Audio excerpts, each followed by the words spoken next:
Jalen, what's going on, my man? Glad to finally get you on. We got Jalen Bussey, starting running back at North Dakota State. How we doing, baby?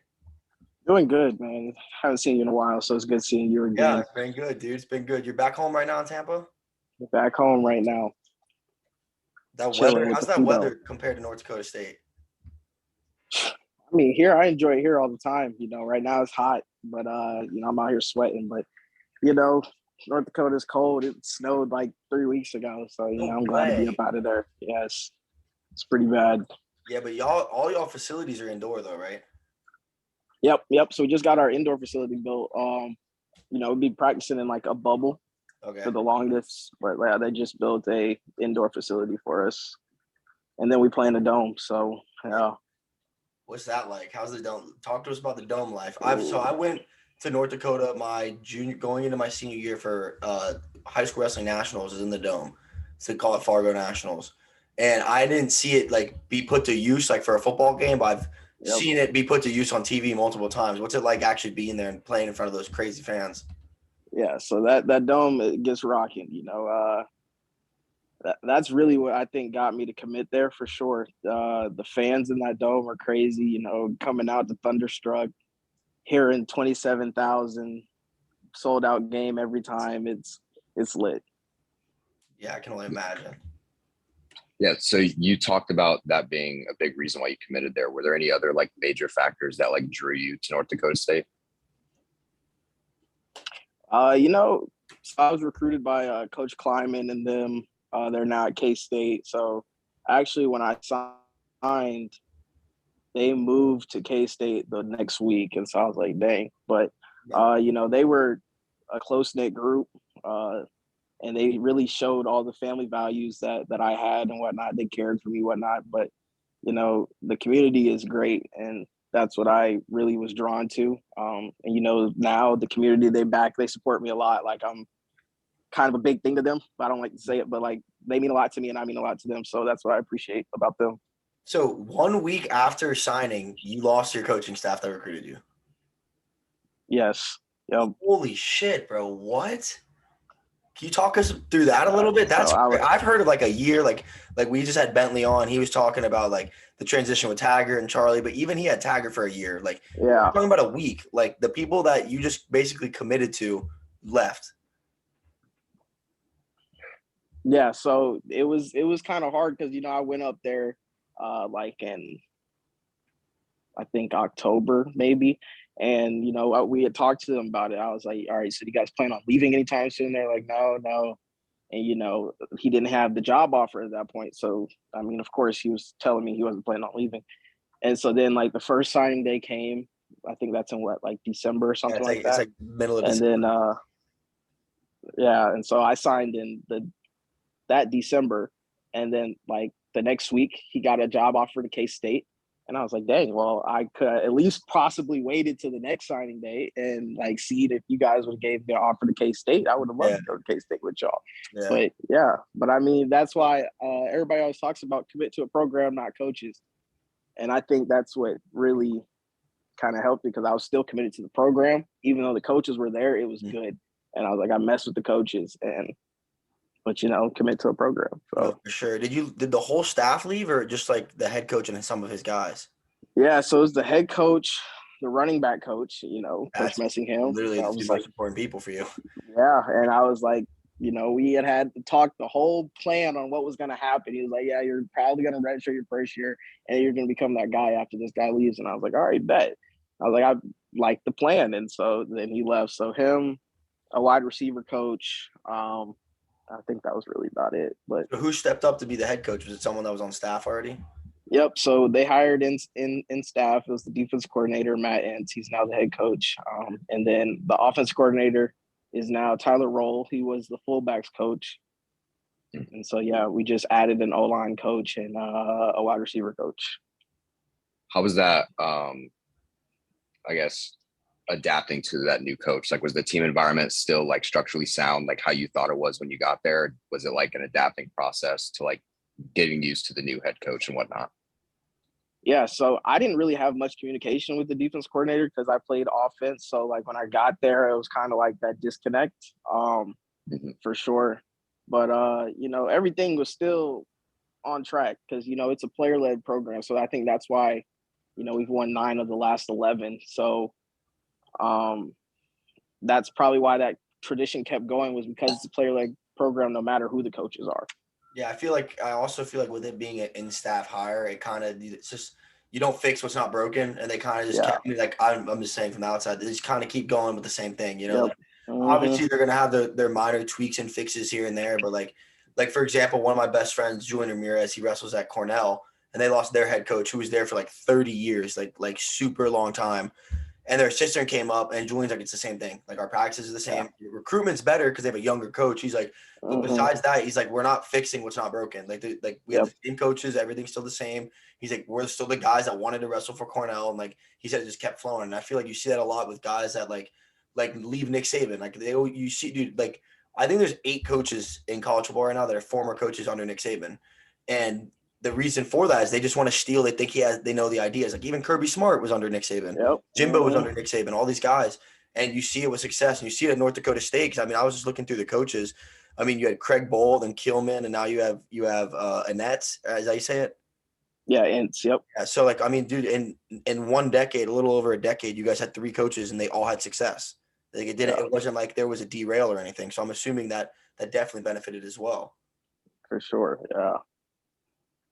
Now, when you were going, so let's back up a little bit. When you were going through the recruitment process, you weren't too highly touted. You had some FCS offers, some FCS looks. You had some smaller Division I looks, and then kind of like out of nowhere, NDSU just hit you up and threw you an offer. What happened there? What was that like? Yeah, so going into that junior year, I remember I tore my LCL, hyperextended my knee in the state track meet. So I wasn't able to play in the spring game. That's when all the coaches come to the spring practices. Yeah. And so I was like, dang, like, I might not be able to get recruited how I want to be recruited because I didn't get to play spring football. Mm-hmm. And so, NDSU, they were supposed to come to the track meet and everything. They would come to the game. And I stopped communication. I was like, I just want to act like nothing happened. I don't want to tell them what happened. And so, they ended up coming. Them and Georgia Southern came the same day. And the Georgia Southern coach was like, yeah, are you going to practice today? And I didn't tell him I was hurt, whatever. I was like, well, no, I'm not really going to practice today because, it's right before track. I'm not going to do nothing. And so he was like, well, if you practice, we'll give you the offer. And I was like, dang. So I'm out here. So I got to practice.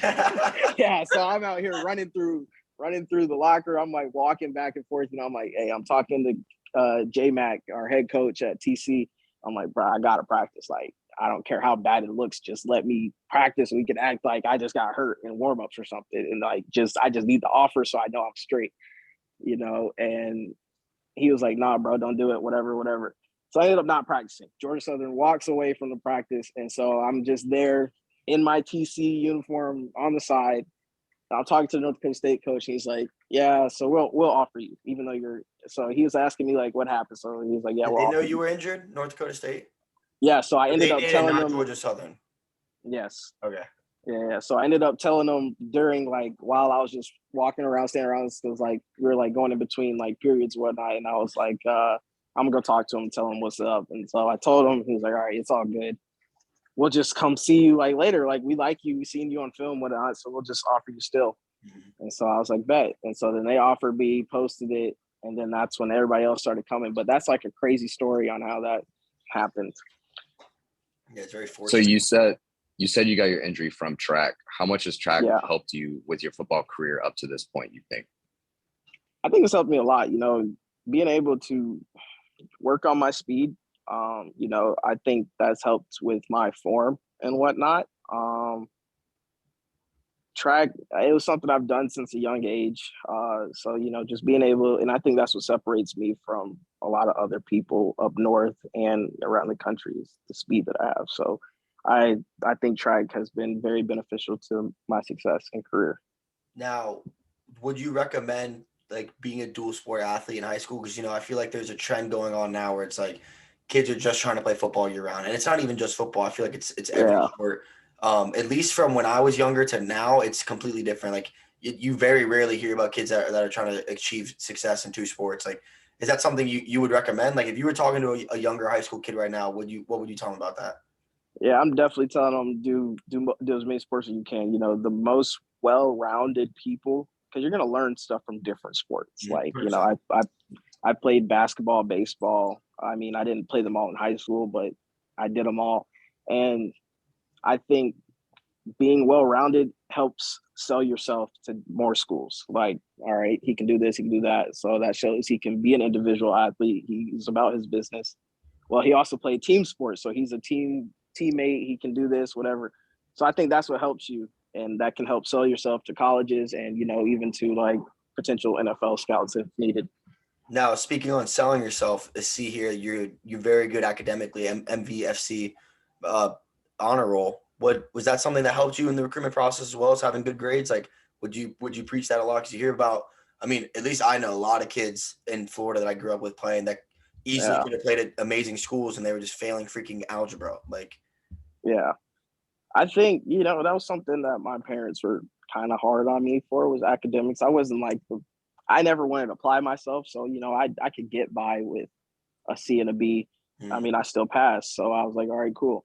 But and then going to Tampa Catholic, it was like I was already in college and high school. Like the yeah. NDSU is way easier than Tampa Catholic, so I was like, you know what, this is easy, and I was getting A's without even trying.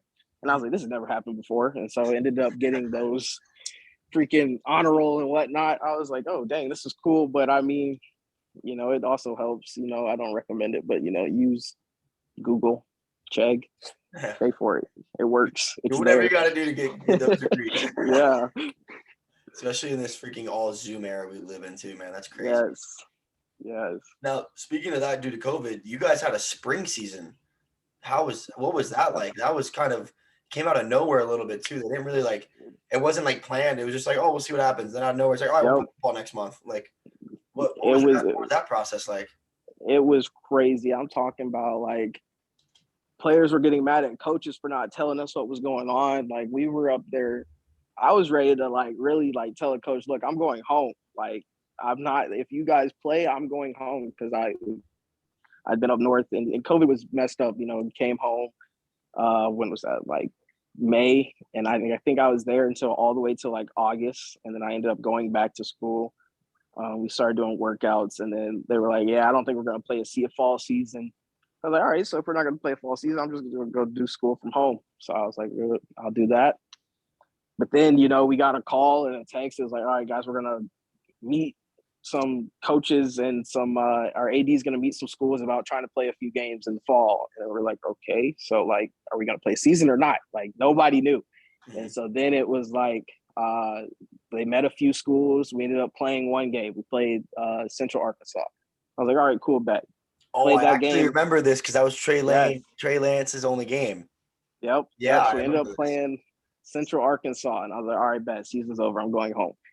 No, you guys can't go home yet. We don't know. We're trying to schedule FCS talking about doing a spring season. I'm like, bro, what do you mean? Like, football isn't played in the spring. That's not what we do. Like, we do that in the South for like to get better, but like, you're not going to play a whole season and play another season back in the fall. And so it was like crazy. And it was like, I got a call. I think I came home for maybe a week, and there was like, yeah, we're going to have practice in a week and a half. So if you're home, you need to come back. And I was like, bro, what?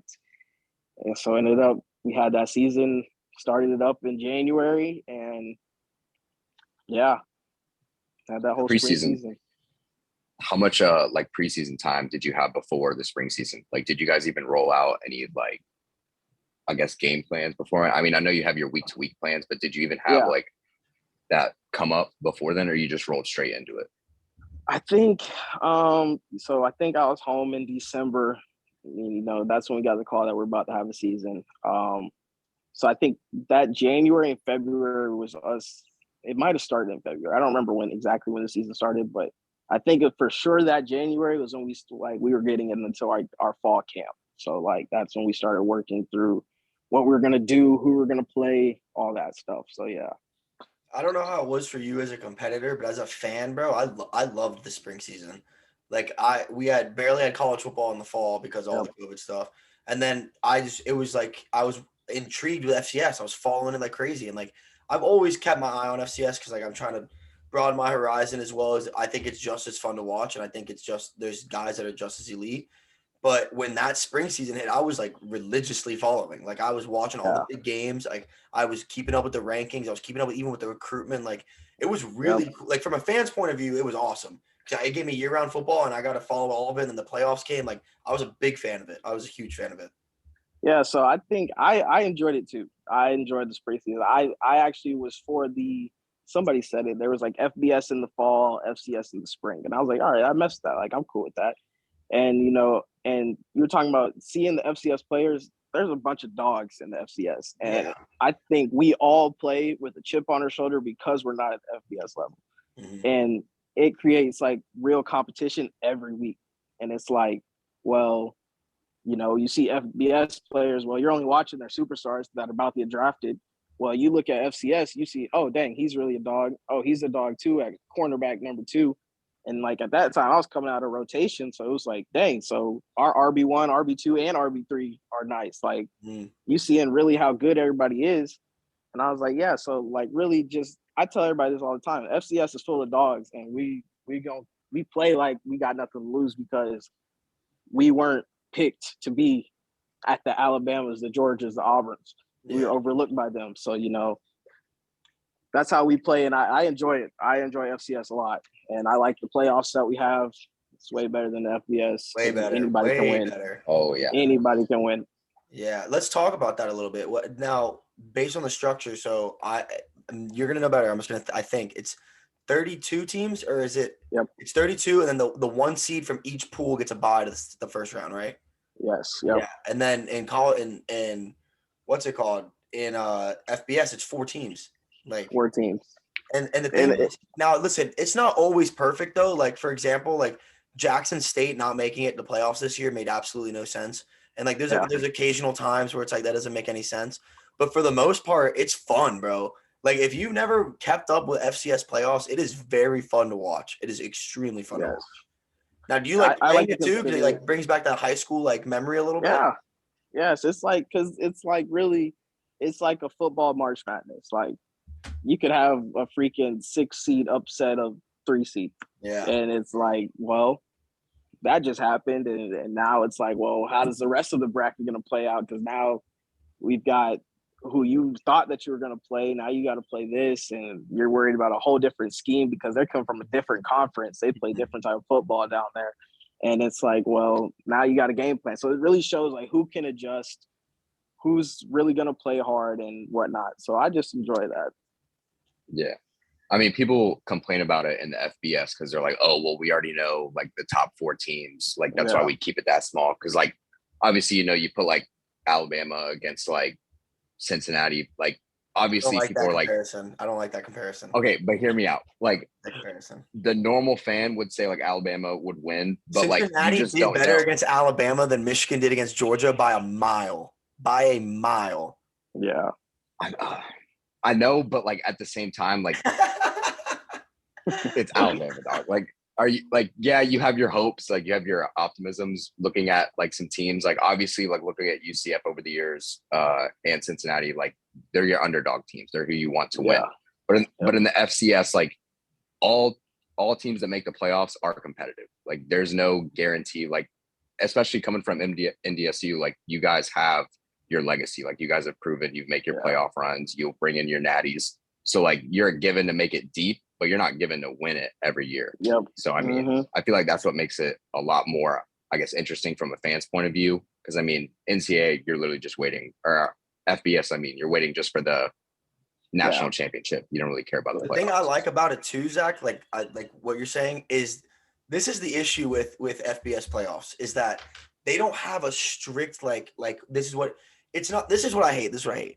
They say, oh, you have to prove like you're worth to go in, right? But then you'll get a team like Cincinnati who beats Notre Dame at home. They went out their schedule. They beat an Indiana team who was preseason ranked in the top 15. Like they did everything to their power they could do. And then people are like, well, they would lose head on to this 2-loss Auburn team and blah, blah, blah. It's like, but that's not how the criteria works.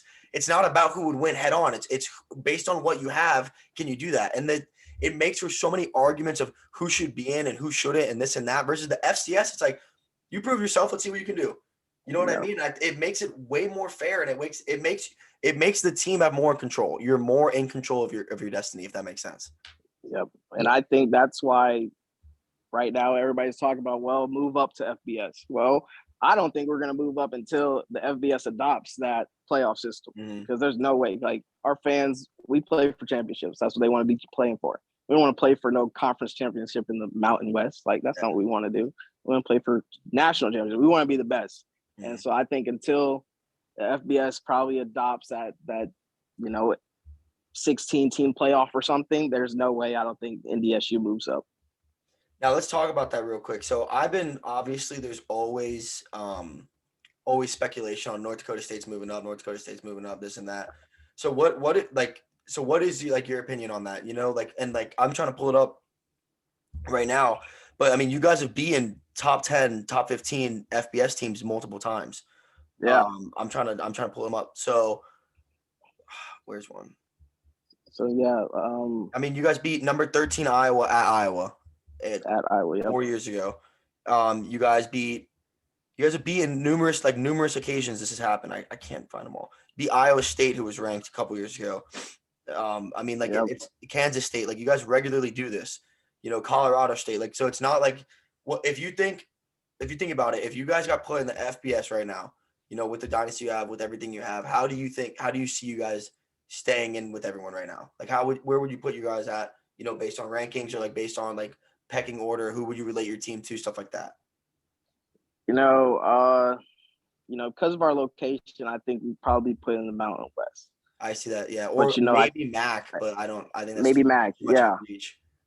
So I think we'd be put there, but I don't think that'd be the best spot for us. I see us as a Big 10, Big 12 team with that level of competition.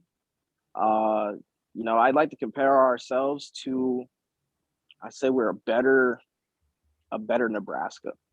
Yeah, I can see that. No, I can see that 100%. Nebraska's kind of bad, but yeah. But yeah, so hyped I up think every season. You see, hype, yeah. So I think if we get put in the FBS, I think you're going to see immediate success. You're going to see the transition.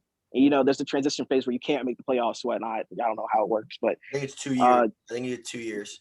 Yeah. So, but I think we'd still have a winning record, and they'd be like, well, dang, North Dakota State should be in the playoffs this year as their first year. Well, you can't because the rules, whatever. But then I'd still see us finishing like top 10. I think we'd probably be better than that, but just to lowball ourselves, I'm gonna say top 10. And I think we'd show that should have been there, but it is what it is. So this is what I've read on it. Sorry, Zach. This is what I've read on it. I've read that one of the biggest issues is location. Is that you guys are like a certain 1,000 miles away from the closest FBS school. So it would be like a lot of money, and it'd be like kind of like an inconvenience for you guys to have to travel that far, make other teams travel that far for every single game. And the other thing is like a school like North Dakota State, you guys don't have a pro football team anywhere near you whatsoever. So being like where you guys are at, and even rocking and running the FCS, like, it attracts the whole community because you guys are their NFL team. You guys are their pro team. When it comes to conference, I think you would have a more realistic possibility of maybe going so you guys are in such a weird location, because you can go MAC, you go at Mountain West, you go Big 10, or you could even go Pac-12, and it wouldn't be too much of a reach. I just feel like your style of play relates more to the Big 10 than it does to the Pac-12. But the other factor is, say you do go and transition to FBS, it's going to get you even better players, because now you have something that's more for these kids. Now they're playing FBS football instead of FCS, and you guys still get very talented athletes. You get guys drafted every single year. You have 2 first-round quarterbacks, so that's not an issue. But what I'm saying is, if you make that jump, you might be a little bit behind that first year with recruitment and like other things, but it's going to naturally just fall into place. And success works, bro. What you guys do works, and I don't see it not working at the next level. Yeah, I think also, you said us being far, the closest FBS team to us is University of Minnesota in Minneapolis. And, I think because we're North Dakota, there's more, where are they? The Gophers, Golden Gopher fans, because we're close to their city. And so I think we'd have to get a new stadium too, because we're already attracting everybody from our community. And now we're bringing in another big time fan base. So I think we'd have to expand our dome, and that would have to take some more years along with it. Yeah, I didn't even think about that. So based off what I found, you guys have 6 straight wins against FBS teams, and all those wins have come on the road. The reason why I asked this is because when you've played, have you played against an FBS opponent yet? Like you yourself? I have not. So we play Arizona this upcoming season. Yeah, I just saw. Yeah. But y'all are gonna mob Okay. Arizona, bro. Yeah, They're because what I wanted talking to trash ask, already. They're so bad. Really? Yeah. Yo, real Damn. quick before I interrupt, I'm sorry, Zach, I'm letting you go, but real quick. No, go They for were it. so ass this season that during the season, like in the middle of the season, they had open tryouts for their school. Open tryouts. That's how we're You talking. And know- this isn't like any school. This is a Power 5 program. Yes. Yeah. I mean, usually you hear that from like an NAIA basketball school Yeah, going yeah. into like their postseason march. Because like, oh yeah, we had to suspend 2 of our players for like issues. Like we need pretty much anyone, so they get like Yeah. a dude from stats class. But what I was gonna ask about the stadium, so I know you think NDSU is rocking with your dome, but how would you think your environments compare to like the top FBS schools? Like, do you think yours like ranks pretty high up there? I think we're pretty high up there. I actually saw something like before I committed. It was like the top like tailgating areas during football season. I think NDSU was number 5 on that list with the FBS schools. And I was like, well, of course, Penn State was like number 1 or somewhere up there. And I was like, well, see, we're not far behind them. So yeah. What is it? What is a game day like there? So like obviously one thing I love that college game day does, they do one big FCS game every year, and it's 99.9% of the time at North Dakota State. But it's always really cool to see what it's like. Like what is it like with a game day there? With the small town and everything. Like give us a rundown of what like a big game day at NDSU is like. Yeah, so big game day. I'm gonna give you our SDSU. The South Dakota State, our rivals. So, I'm gonna give you. Say it's a cold game. So say we're out there. It's like November. It's snowing. We've got the tailgating lot to the left side of the dome, the west side, and that's where you got all the trailers, all the RVs, the grills, everything's going on. And say it's probably 14 degrees outside, you've got Bison fans out there with no shirts on. And and this is the same side of the dome that the opposing team has to drive through to get to the dome. So they're seeing all these crazy fanatics like, what it's 14 degrees. And I mean, we've had games where it's negative sometimes. I think like this past year there was like -5 or something. We played I don't remember who we played, but they were out there still. And, we drive past them too, like on our way at like 8 a.m, somewhere around there. And they start like, I go out there on Friday nights for our like pregame stuff at the dome. They're already started Friday night, and it's like, well, they back us. And so, their support is what creates our success. That dome gets loud. And I think that's what gives us our unfair home advantage. But yeah. I'm assuming it's like everything shuts down that day, like all the restaurants are closed, like everything, and like they're just like it's game day, like everyone's there. Yes. Yeah. It's so awesome, dude. That is I mean, dude, anyone that doesn't know, just Google or YouTube like one of their home games. It's electric. But what's cool about your dome is it doesn't go out; it goes up. It's like the seats rise up; it doesn't go out. Mm-hmm. So it gets pretty high. I don't know the reason for it, but I just know seeing it. I mean, the lights only show so much, so I can only see like that first section around like when you're on the field, but it goes up pretty high, and you just see green and gold around the whole stadium. That's so awesome, dude. So how do you go from being a Florida boy in the heat all year to a place where it's -5 degrees? And did you ever see snow before you went to NDSU? Because I had never seen snow until I went to North Carolina for college. I still never seen snow. I mean, I believe snow is overrated. I hate it. Everybody who talks about snow is not that special. But I mean, I feel like North Carolina snow, I could deal with that. But the NDSU snow in North Dakota, it's ridiculous. I'm talking about, I remember we were there my first year in 2019. They're over like Thanksgiving break. And I think we got about a good 13 inches of snow, and it was terrible. Negative 37 outside. And I'm like, bro, it's hot right now. I don't know what the temperature is right now today. It's probably like 90, maybe not. It's probably like 80, but it feels 100 to me. I'm sweating. But that negative 37, it doesn't feel good. Like there was a time period I didn't go to class for a couple weeks, and my coaches were on me, and I'm like, Coach, I am not going outside of that. And No, dude, so yeah. that's crazy. How was it? Was there like a big culture change? So I've been there, and it's a very rural area. It's like there's not like when you first get there, it's the school, a couple hotels and restaurants, and then nothing for a good minute. So was that something you had to get used to, and my other question with that too was do you think that helps your play in football because there's less distractions? Yeah, so it's definitely something I had to get used to. Coming from a big city, there's stuff to do everywhere here in Tampa, and I think in high school I used to go out a lot, and so I enjoy going downtown, taking late night drives, whatnot. You can't do that in North Dakota because it's like, where are you going to drive? The next exit is in another 35 miles. So like, I'm not going to be wasting gas doing all that. But, the people are very welcoming. So they all welcomed everybody in, and it was good. They're all friendly. But yeah, so it is less distractions. You do get to focus on what we're doing. So like this summer, I'm about to go back in like next week or something. And there's nobody there. It's a dead campus. And that's when we literally focus and grind on football because there's nobody there. What are you going to do? I mean, we spend most of our time with our teammates, and that's helping our team bonding. So that's good. And, I think that's what's helped us and helps me be successful up there. Yeah, I'm a big believer of like, and you hear it all the time, but like I personally am a big believer of like surround yourself with the people on the same mission as you kind of stuff. Yeah. And I think that's why you don't see success at Miami schools or LA schools or Vegas schools. Yep. And I understand you can be disciplined, bro, and like you could work your ass off and be focused, but when you have nothing else but your sport, like it makes or breaks your love for the sport. Either you fall head over heels in love with it and you want to do it more, or you break.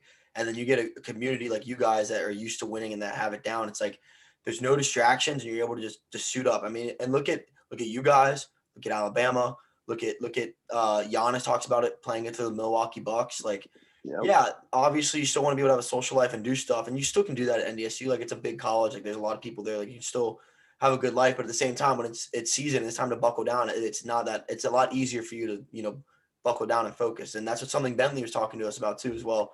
Going from USF to Nevada, and he's like, it's calm and it's cool to have a nice calm. Yeah. No, but that's one reason why I'm sorry. That's one reason why, like, when I'm down here, I'm not as all my shit as I am when I'm in Tampa, And like, I'm still all my shit. Like, I'm still training, I'm still doing everything, but it's just different. It's different. Yeah. So, Jalen, I wanted to ask you, did you ever get homesick at all when you first went to NDSU? Because I know when I went to college away from home, like coming out of high school, like the initial thought is like, oh, I can't wait to get away from family, like just have my own alone time. But then once I got a good distance away, like it started to take a toll on me. Like I was like, I kind of need like my supporting figures around me. Like, what was that like for you going so far away? So, we've got a good Tampa, Florida connection between here and North Dakota State. So I don't think needing the support wasn't as bad because I could talk to somebody who was also there with me, or older guys like Christian Watson who had already been through it and see what he did to get through it. Yeah, Zach Mathis. Yeah. So being able to talk to them to help me, like, how'd you guys get through this? Because I know they weren't able to get home. I know, but yes, I did get homesick. I don't think it was more from like my parents. I think it was more from like the weather. Like I missed the heat, the sweating and all that. But like, so just being able to talk to my teammates who were also from this area, I think that helps me. No, yeah, that definitely would be something that would help. That draw. You guys are both going through the same thing. Yeah. So when you went to NDSU, you were fully committed on being a running back because you played multiple positions at TC. Like they moved you around a lot. But was that like, all right, I'm going to play running back in college? Yeah. So I've always really felt like I've been a running back. I've modeled my game after LaDainian Tomlinson since I was little. And, I felt like running back's where I needed to be. So going to TC, playing running back, and then us being kind of like low at the depth position of wide receiver, I had to move to slot receiver for a little bit. I was like, yeah, I like it. It's cool. I can still make plays, but I felt like I was still supposed to be a running back. So being able to play running back, and I still do play slot at NDSU, you know, because that helps me open up the offense more because, you know, you got to defend me in the slot and at running back. So, you know, I think that's what makes us versatile and dynamic. So being able to do both has helped. So I do appreciate TC for branching me out to do some slot receiver. Yeah, that's another thing I wanted to touch on real quick. Do you think TC was like a great fit for you? Like, was that where you wanted to go? Like, what? Because we were talking to Bentley about the same thing. Like, was TC like the option you wanted to go to? And also, like, are you glad you chose that? Like, was it good for your recruitment? Like, did it help you play like developmental and everything? Yeah, so TC was not my first choice. You know, I you know, going to Catholic school, I was like, actually, my first choice was actually Jesuit. I remember going to the camp with you, and I Yeah. was like, yeah, like I'd rather be here with these guys. You know, besides the fact that it was all boys, but No, that is definitely a factor though. yeah. So I was like, yeah, I'll go. Like I've got Grayson. Who else was there? There was can't think of his Like name, Cohen but Corish, we had like all the yeah, boys. Yeah. yeah. So it's crazy because Dane was all for TC and I was all for Jesuit, and I was like, you know, we ended up switching roles. But Yeah, that's crazy. you know, I enjoyed it. TC was good. You know, it wasn't my first choice, like I said. I wanted to go to like some public school, like Riverview or Leonard. You know, that's where my friends had went. And you know, thinking back on it, like looking at it, you know, you had Bentley on here. Bentley was a guy who set the standard for me. Like him going to college, that's what made me realize that, hey, this is what TC does. We put guys in college.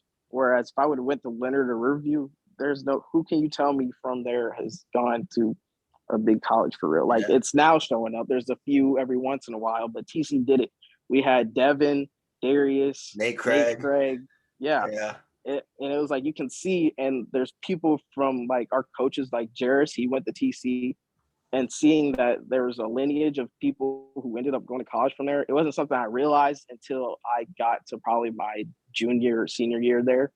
And I was like, all right, so this is a place where I can be at, and it's going to prepare me for the next level for football wise. So it did help with the recruitment because college coaches, and talking to my coaches now, they want to go to the private schools more than the public schools because they feel like they're better and well-rounded, and you're going to get a better player or person out of those schools.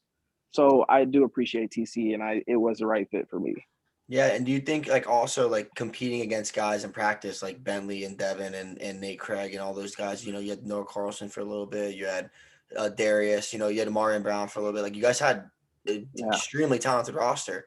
Like, were you trying to like learn under them? Like, were there any guys like Bentley and other guys like that like kind of helped you and like, you know, help guide you and like make you decisions and like you're like, you know, I'm not gonna do this, I want to do that. Like kind of like mentor you a little. Yeah, so you know, I got there, Devin, Bentley, and Darius. So they were like a good trio. They were there when I came in as a freshman. They were juniors, and I hung out with them the most. I didn't really hang out with my class that much. I was hanging out with them, and I think it was because they saw something in me. Possibly, you know, I was a smaller back, so like when I first got there, they probably thought I was just some little scrub. And I remember that first practice, it was like I made a name for myself that first practice, and that's when like they all started like, oh, okay, like he's cool. And so being behind Devin taught me how to practice. And I was like, all right. So when Devin's senior year came and then he ended up leaving, I was like, all right, so now I'm the back here. And now I'm over here as a sophomore, junior. I'm leading this just like Devin was. And, you know, Bentley he talked numerous talks with Bentley all the time. And so, you know, he was telling me what to do, what not to do, how to operate, you know, the TC females, like don't mess with them because they're trying to get you trapped and whatnot. You know? And so that's what it's good advice though. It is good advice. Yeah. Good advice. Yeah. So I appreciate Bentley and them a lot. So they really showed me the ropes and whatnot. Yeah, Bentley's a great role model, and I feel like something that made like you guys are both a little undersized, quote unquote undersized, and that might have been something that helped connect you guys as well. Yep. Yes, for sure. So when you talk about all this success around you, even in high school and even more so college now, guys getting drafted at NDSU, how does that success around you help focus on yourself, or how does it help, like, I guess, inspire you to like get to that next step in your life? I think the same thing how it was at TC. It showed how attainable it was. So being at NDSU, seeing my guy Christian Watson, who's been my guy since I've stepped on campus, seeing Trey Lance, who I was close with too, seeing them get drafted, it shows how attainable. And I mean, we have numerous guys in the NFL. Like they might not have been drafted. They might have been drafted like 7th round or signed, but we've got guys in the league, and it shows how attainable the league is and how close you are to being there. And I think also learning from them, it showed a lot and taught me a lot, just being there. No, I want to piggyback off that a little bit when you're talking about like the attainable and kind of making it like it's a reality. It's not a dream anymore, Yeah. Yes. And one reason we like started this podcast was kind of like on the same basis. Like, there's like this stigma of like athletes, like basically we wanted to start this and show that like athletes are people too. And like guys like you and guys like Bentley and all these other guys we get on, like Elijah Higgins, like all these other top Dane, that you can relate to them, and and they're just like normal everyday people. Also, they watch the same Netflix shows, do the same thing, and I feel like when you can, from a success point of view, when you can see all these people that you admire and you look up to or that are doing what you want to do, and you realize that they're a lot more similar to yourself than you think, it makes you realize that you can go and achieve those things too. And that's one thing I love that we've been doing this with over a little over a year with this podcast. It's like, it's awesome seeing all these guys like you and all these other people I'm friends with having all this success. And it's like, I'm doing the same things they're doing. Like I can go out and achieve the same thing. And it really helps give you a confidence a little, it helps show it puts it in reality. It makes the dream go away and like, I can actually attain this. Yes. That's something I like. Yep, I agree 100%. Now, let's say NDSU was off the table. Was there anything else, any other schools you were like really showing interest to, or you kind of bit on them when that happened? I think, NDSU was the first one to pull the trigger on me, and and I think that's what a lot of schools. Like offer. Yeah. Oh, I did not know that. Yeah, so that's a freaking amazing first offer, though. Holy shit! It was, and I was like, yeah, I got the offer, and I was like, I don't know nothing about this school. It's in North Dakota. I was like, yeah, whatever. So I kind of overlooked it, but then that's when other schools started coming in, and every time another school offered me, they were like, well, where do you stand with NDSU? And I was like, well, why do y'all care so much about NDSU? So I started doing more research, and then it showed that NDSU was like really like that. And so I was like, all right, cool, I can do that. So, I was also looking at Rhode Island. That was another school I was going to go to. They're pretty good football as well. But if I wanted to stay at home, I was really looking at, Stetson. And, Eastern Kentucky, that was also another one that was kind of up there because they were FBS. And I was like, they weren't FBS. They're moving Western up. Kentucky. Western Kentucky was the one I was looking at. So from your player bio at NDSU, right now you're majoring in sports management. So did you know you wanted to do that before you got to NDSU, or you kind of like figured that out once you got there? And what do you plan on using with that? So coming out of high school, I wanted to be a big like physical therapist, whatnot. And then I got to school and I was looking at everything and how long it took. And I saw physical therapy. Like, fuck science for 8 years, bro. I'm not trying to do that shit. So I was like, I'm not doing that. And I was like, well, I want to still be around sports. And that was the first word in it, sports management. And I was like, all right, cool. I'll just do that. I don't really know what it is. But now that I've done my research on it and seeing what it all entails, sports marketing, branding and all that stuff, that's something I can see myself doing, running a social media page for a college team or something, like promoting, getting guys to Bucks games or something. It's something that I would do. And so I think that's something that I'm glad I picked it. Now, speaking of branding and marketing, let's touch on the NILs a little. What do you think about all that's going on, and has that affected you or any of your teammates so far?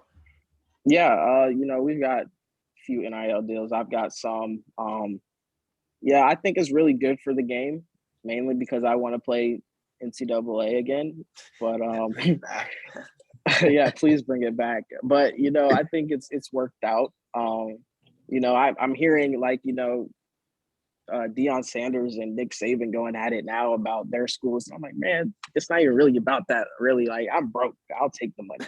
So, I think the thing with the whole Nick Saban and Jimbo and Deion thing, I think what it is that Saban was getting away with what he was doing for so long, and now other people can do it like legally, and he's not able to do it, and he's like he's low-key shitting his pants. I don't think, but listen, I don't think Jimbo Fisher is going to beat. I don't think Jimbo's beating Nick Saban anytime. I don't think he's winning an SC championship anytime soon. I don't think he's winning a Natty anytime soon. But he's stealing his recruits. And Nick Saban's not. Nick Saban's used to. If I give you this offer and we tell you we want you, you come. And now it's not happening. I don't think it's going to affect their dynasty that much, but I just think it's kind of pissing him off a little. Yes. Yeah, I agree. Yeah.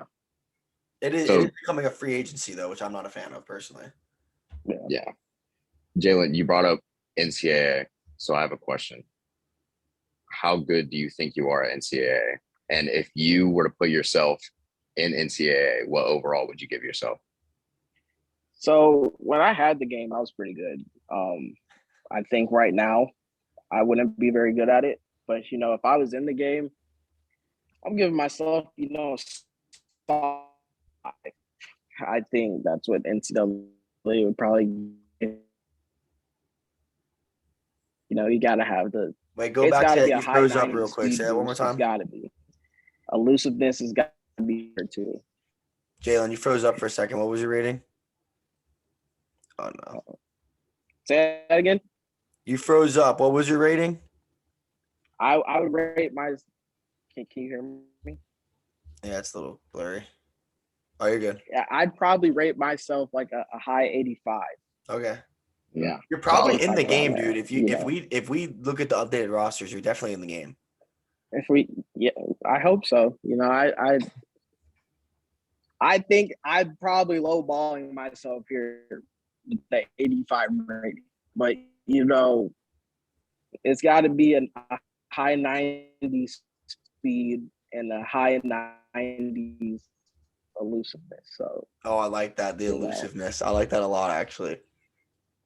So one thing Zach sent me the other day, or I think it was yesterday on Twitter. So I want to go back and talk about the dominance of FCS and North Dakota State.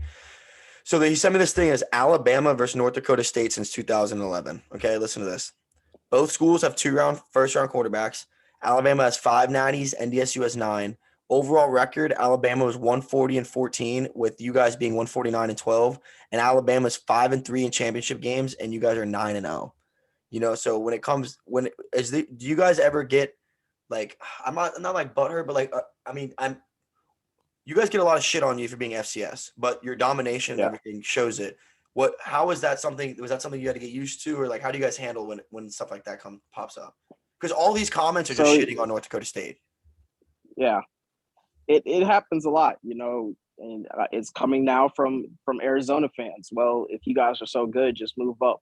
But, we don't, like I've said before, we don't want to move up to play for a conference championship. That's not what we want to do. We want to play for national championships. And so the winner of the Mountain West goes and plays for the Hula Bowl or something. That's not what we want. Yeah. That's stupid. So, I think it's something that we get used to, but we don't buy into the hype. Like, if y'all want us to move up so bad, then freaking provide the stuff for us to move up. And I think until that happens, like I said, I don't think that's going to happen. But, us getting shit on a lot, it is what it is. Like, we have the facts, we've got the titles, so you can compare yourself to us if you want, but we've got the proof right here in the product. Now, how was it being at that first national championship game? What was that like? First national championship game was crazy. We ran out that tunnel. It was crazy. I didn't even get the dress for that one because I broke my pinky in practice a few months before, and I wasn't cleared to play yet. But it was a game, and I was like, it hurt not being able to play in it because I could have had a role in it at some point in the game.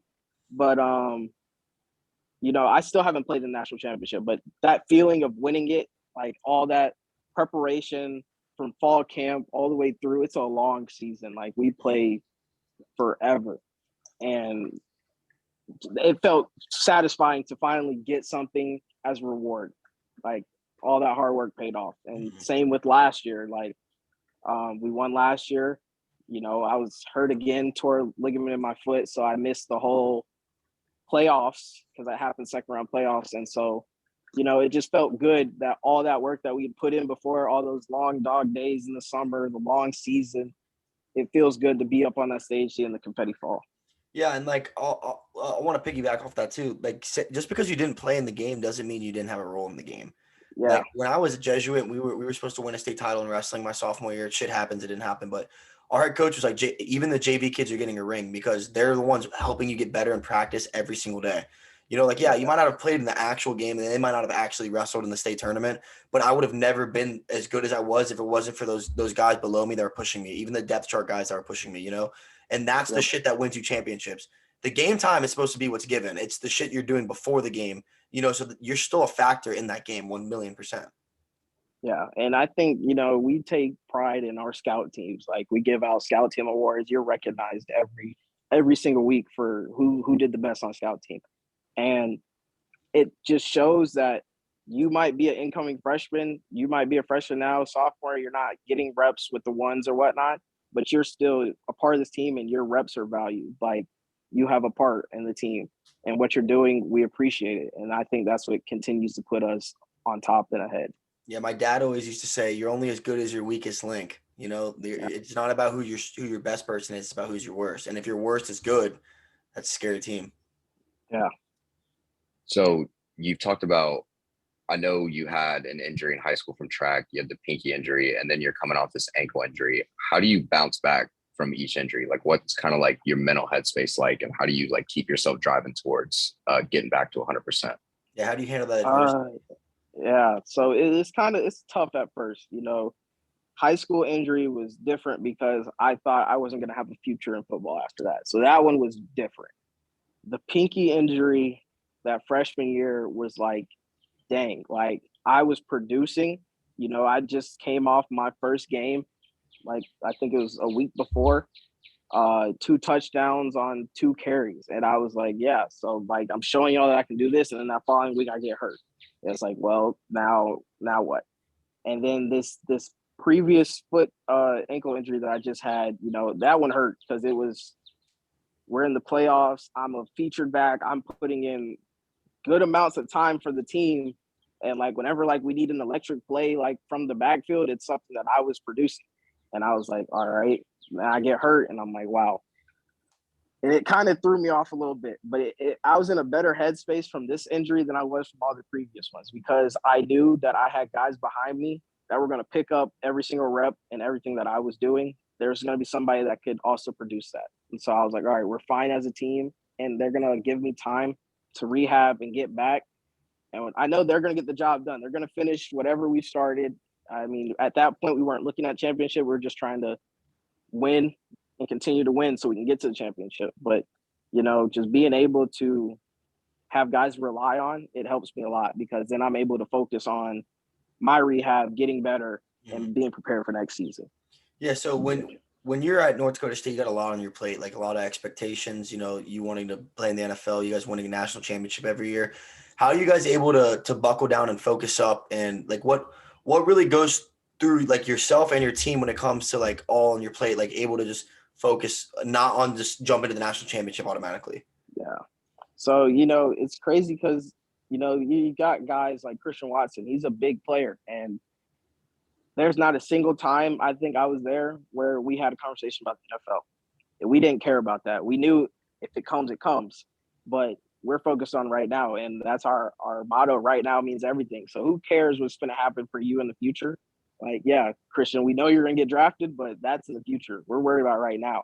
And so I think that helps. It kind of takes your mind off everything and we're able to focus on the present. And, you see the NFL scouts out there at every practice. And it's like, well, we're able to tune them out because we just see that as it's just another guy standing there. And it's like, so we don't really focus on all that. And it helps us a lot for sure. Yeah, but like especially when you're like at NDSU and you're like expected to do all these things and stuff like that. How do you keep focused when you're playing like butt fuck university week 2 and you know you're Yeah. doing by 80? Like how are you able to still, because you see that trend a lot, especially in the FCS, I feel like, of powerhouse teams kind of like giving up on easy games and then it hurts their stock in the playoffs. Yep. So we are like, our coach, our offensive coordinator says every time, if they're going to keep putting their players out there on that field, then we're going to keep trying to score. So if we're up by, I think my first game we played Butler in Minnesota, and we were up probably by 40 in the first half. And we were like, well, if they're going to keep putting their defense out there, we're going to keep playing. And so, and that's what we pride ourselves on. You don't take any opponent lightly, because you see all these comebacks and stuff from now on because you take your starters out. Well, no, see, we're going to play every rep like it's meaningful. Like, we're going to take a few guys out, but our backups are just as good as our starters. So I think that's what also helps. So, yeah.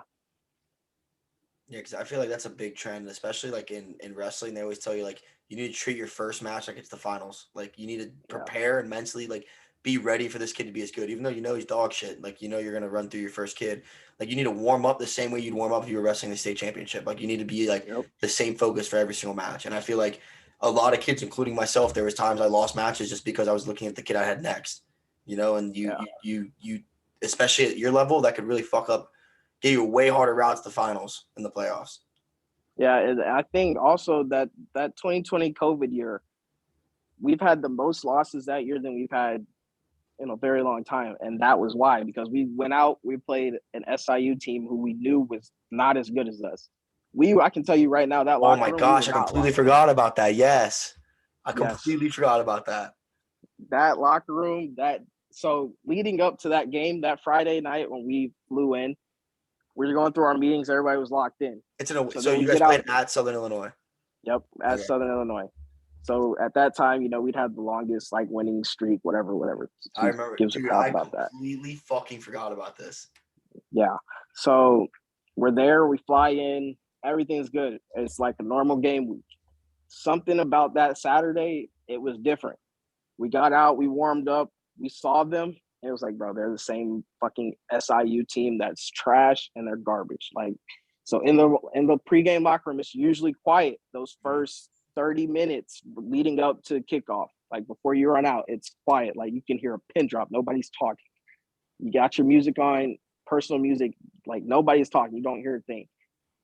But there's a lot of hooting and hollering. Everybody's talking about this, third. And it was like, something just doesn't feel right. And sure enough, we went out there, we got our ass kicked. And it didn't show because we didn't prepare for them like we did. And that's the thing. There's a target on our back every week. Who wants to beat NDSU?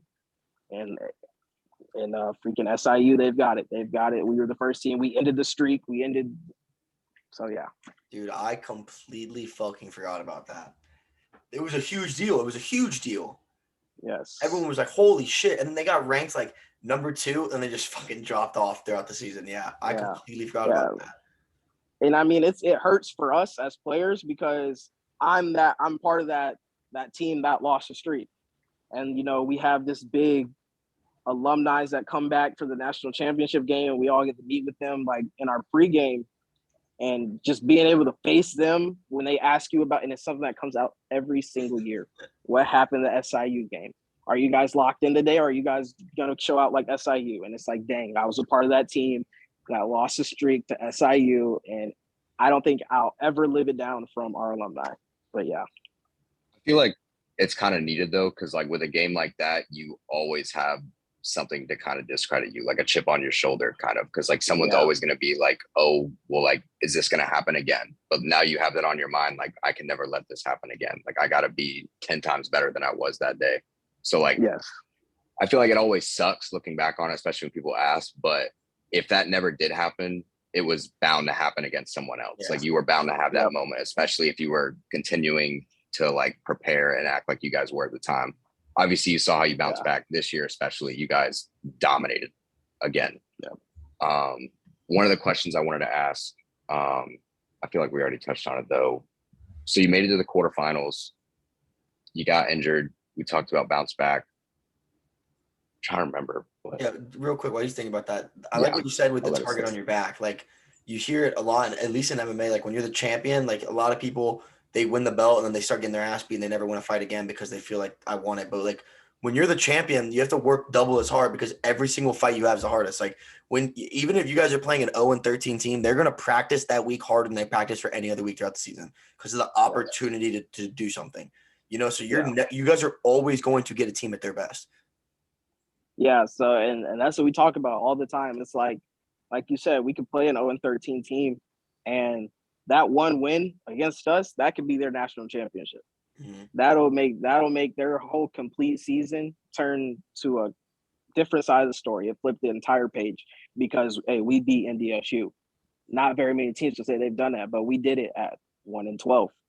Well, but so what? We're 1-12. We beat NDSU. You didn't. I'd use that all the time. Yeah, Who yeah. cares? And We that's like their I beat national championship NDSU. game right there. Yeah, yeah. Yeah. So That's yeah. crazy, bro. That's crazy. Now what now that we're in the off season, are you doing like, are you working out with any specific trainer on a specific diet? Like what's your off season look like to keep you like, year round ready? So right now, so these past two off seasons, I've been hindered by some type of injury, but right now, You're good now though from the injury, right? yeah. So I just had my second surgery back in April to get the plate out my foot. So I'm kind of like, I just started jogging last week, so we're working back into it. So it's kind of different now. I usually have a trainer that I'm working with. Right now, I'm just lifting at TC and doing some ankle mobility and getting the feeling back in my foot, running and jogging and stuff. We're doing some slight footwork.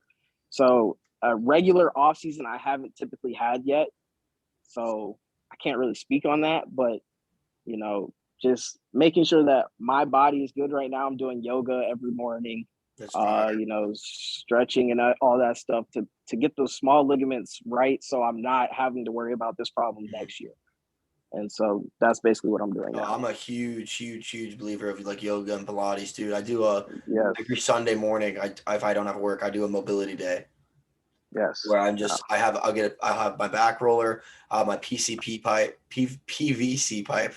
I'll have like the stretch bands, and I'll do shoulder mobility, elbow mobility, wrist mobility, like work my back, everything. Like, and I try to preach this to my friends all the time. I'm like, bro, like my trainer Shane O'Connor at Max Performance Sky Athletics in Tampa, Florida, always preaches like taking self-care is just as important as lifting weights and getting stronger. And that is something I feel like is going to help my longevity of my career. And it's something that I try to preach to younger kids all the time too. Like stretch twice a day, every day. Stretch as much as you can. Roll out as much as you can. Like you can go work out and not have to touch a weight and just get as much. Probably you can get more benefits sometimes. Like my mobility days, it gets all the aches and pains out for the rest of the week. Like, and if I didn't do them, it would cause me closer chance to get injury. And I don't want injury. Injuries, especially when what I do, bro, your window of time is this big. You're blessed that you're a team, so there's other guys that can step up and take your spot. But like, if I get hurt, no organization's waiting on Grayson Fisher. They're just gonna grab the next kid that's just like me and bring him in. So like I gotta control my controllables the best I can. If I can avoid injury by being agile and working on mobility, bro, I try to do it as much as possible, as much as possible. And that's what I think. I think that's what the NFL is too. Like, it's who can stay healthy the longest. Mm-hmm. I think that's where you find the most success on NFL players who can stay healthy and who cares about their body so that they can be prepared and ready for each 1,000,000%. There's a gym that my buddy Jesse is a professional grappler, used to train at in Pittsburgh, called Stout PA, and their saying was, "It's not about who's the best; it's about who's left." It's not about who the best is; it's who's still here training, who's still here getting better, who's been here for 6 years. And that's something that when you're younger, you don't think about it like that. You're just like, man, I'm not as good as Johnny. Like I'm not getting the offers he's getting. But then when you get older, you realize it's like I'm doing the same thing I've been doing since 8th grade. And although I didn't see it right away, now that I'm in college, I'm levels above kids. Levels. Yep. I jumped kids. And like my dad and my coaches and my mentors always like, keep doing what you're doing, keep doing what you're doing, keep doing what you're doing. And it's so hard because I'm looking at these other kids that are getting more success with me, and I'm working harder than them, or I'm doing things that I'm supposed to be doing. And it's like, bro, what the hell? Like, why are they doing this? And 4 or 5 years down the road, I've jumped them so much because I've just kept doing the same thing. I never changed. I just kept doing the same steps, kept being on a good diet, kept taking care of my body. And in the long run, insane. The gap is so much different, And there's kids I know now that would mop me in high school in MMA, and now I'm levels above them just because I kept doing it. Just consistency. Yes. Yeah. Yeah, I'm big on the Pilates too. I like the Pilates. Dude, I just, the one thing for me as I got older, as I realized is I think I don't know about football, but at least in what I do, hip strength and hip mobility is the most important thing. I never really like thought about it when I was younger. Like, everything was all like squat, chest, like back, like that's all you do. Like, but dude, I feel like hips are so important, but they get tight too. Like your hip flexors are like, they get injured a lot, but That's like if I had to say, I feel like my core and my hips are my most important things, and my lower back, but that's also connected to your hip flexors. For sure. Yep, I agree. You do a 100%. lot. You do a lot of like do you do stuff that to work on your hips specifically? Yeah, so I got a nice little hip workout I do.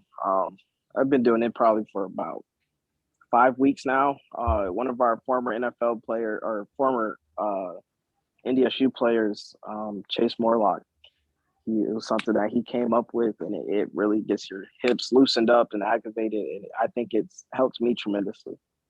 No, yeah, dude, I'm a big fan on that. And another thing I want to ask, so when you jump, obviously as you go levels, you start learning more. What is something that was important and that you guys do a lot in college that you didn't really do that much in high school and you didn't realize how big of an impact it truthfully was? I think lifting, high school, I was the first one out of there. I did not want to touch a single weight. I thought our lifting coach was crazy, Coach Woods. He played for the Bucks, and he was adamant about getting that weight room. And I was the first one. I'd go sit on the leg machine. And I'd sit there because I was like, I'll make this thing move, make a few noises with it, make it seem like I'm doing something. Mm-hmm. But I think at TC, that was something that we didn't do. We didn't lift very much. We're just going to go out there and play. And, you guys lifted. And I think that's something that puts you guys ahead of TC forever. Mm-hmm. And now that I think we got this new gym, hopefully we can start showing that freaking Jesuit's not that much better than us. But dude, there's a lot of years. Yeah, I thought TC was going to that ass. There's a lot of years. Yeah. So you would say lifting has became very beneficial to success in college football? Yes. What's that like at NDSU? Like your regimen and like meals and everything. Like give us a rundown on what all that's like with coaches and everything. Yeah, so we lift during the season. We lift 2 times a week. But this upcoming summer we lift 4 times a week. We all have different lift groups. They're all in the morning, and then we'll have an afternoon run, like 4:30, 5:30. It doesn't get dark in North Dakota until like 11 p.m. for some reason. The sun is out until 11, so it's weird. But so we're able to run later, and we lift in the mornings. And that summer workout is a grind. It probably is for everywhere across the country, but our strength coach he's all about your body weight and all about you need to be this, this, and this. And I think because he's so hard on us, it helps a lot of us later on in life. But, just he cares about the little things. Like if you're off by 0.4, he's going to spaz on your ass for some odd reason. I don't know why, but he cares. He cares. And it shows that he cares. And it comes to the point you don't want to disappoint Coach Kramer. Like it comes to it, that you're going to get to lift early just so you can weigh yourself in, so that you're on point, so you're not making him mad. And I think it's a crazy lifting schedule that we have, but it separates us from others. So yeah. What about oh my bad, Zach, you go. Yeah, so you talked about the sun not going down till like 11 p.m. Does that affect with your like sleep schedule at all? Like, did that ever bother you at first? At first it did, yes, because it was like you're telling me to go to bed. Like, we start fall camp, you got to be up at like 5 a.m. And so it's like you're telling me I got to go to bed. I mean, usually around that time you're tired anyways, but with the sun still setting around like 10:30, 10:45, it's like, how can you still go to bed? It's still light outside. And like it's going to continue to be light outside because it doesn't like fully go all the way down. Like you still see parts of the sun, but it's not like pitch black like it is here at freaking 6 o'clock in Tampa. So it's like different. Like, so you have to get used to that sleeping. And I know every time my parents and my little sister comes up there, she stays up very late because the sun is still up and she's not used to going to bed when the sun's up. So yeah. So you're talking about how he cares about like y'all's weight a lot and stuff like that. Are you guys on like a nutritional plan? Like, are they like shoving food down your mouth every time they can? Like, how's that with the eating and everything? So I came in at like 140. Damn. And I'm on a seafood diet, which is so like seafood. Like if you see any like type of food laying around, I'm supposed to eat it.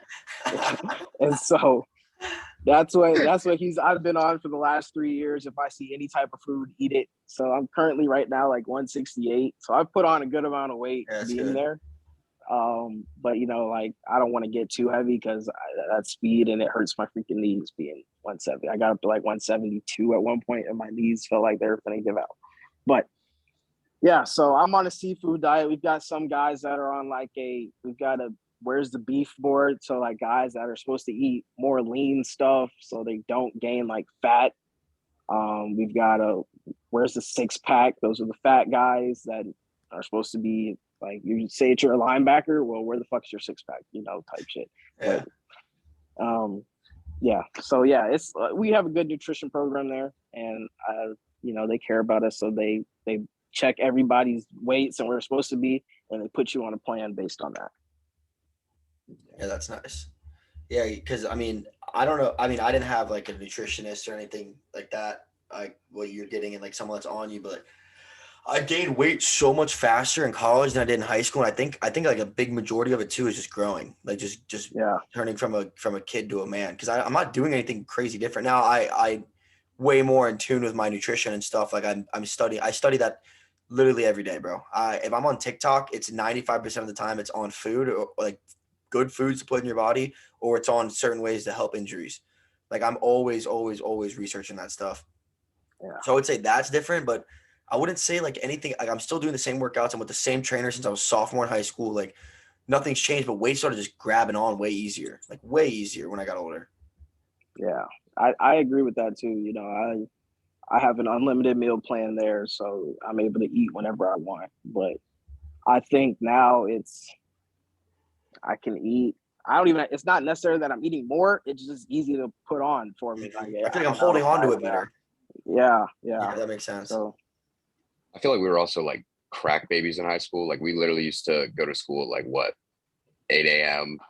Literally not leave school till like 3, 4 in the afternoon. You usually, if some sports would have AM practices, like you'd work out before you'd even go to school. You'd have PE class during school. You'd go to practice right after. You probably have some workout you do after that. And then you get home, you eat, do your homework, go to bed. Like we did that literally year round. Yeah. Like the entire year. And now I feel like the only real difference between now and college is we have so much more downtime, but we need that much more time to recover. Like we do not have the energy we did when we were like 18 and 19. Because even like back on the injury thing, like when I would get injuries in high school, like I would never take physical therapy seriously. Like I'd be like, look, I'll bounce back in like 2 weeks. I'll be completely fine. I don't need to do these like stretches, mobility works. And then you get older, and especially like for me, I had my first injury in college and I didn't do PT, and I could really feel what a bad recovery felt like. Like I feel like it is until you have like your first bad recovery that you really realize like your body's not going to recover the same. Like you have to build it back to what it was before injury. Like it's not just going to naturally get there anymore. I feel like that was the biggest wake up call for me, because like you have all this energy, now you're done, your body's deteriorating, and it kind of just goes to shit. But I mean, it goes to show like guys like you, Jalen, like you have to put in the work. Like you've had all these injuries, but you have to continue to put in that work.